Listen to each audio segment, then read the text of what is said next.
टुल्की माया दिदीले आज भाइ घर जान्छ भनेर फेरि साग लैजाऊ बाबु, साग यस्तो लटरम्मै साग छ, करेला छ भनेर फेरि जिद्दी गरेर सागबारीमा आएको। ल टिप्नु त नि टिप्नु दिदी, भाइको लागि साग टिप्दिने हो। ल ल साग टिप्दिनु। आमा हो सागबारीमा कति राम्रो देखिनु भएको मेरो दिदी। ल साग टिप्दिनु अनि करेला पनि टिप्दिनु है त। करेला टिपम हजुर करेला अहिले मन्दानी हो।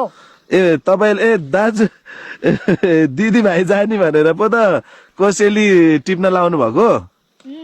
कसलाई लैदिने नि यो? मम्मीलाई भरा। ए मेरो मम्मीलाई। अस्ति त मम्मीलाई बागाले चेते नि चेतोस् भन्नुभएको थियो त। हो त नि भरा। त्यस्तो भन्ने होइन नि।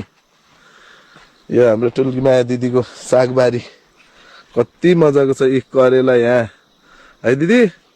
ल करेला टिप्नु त। ल करेला त टिप्नै नसक्ने ठाउँमा छन् कि क्या हो।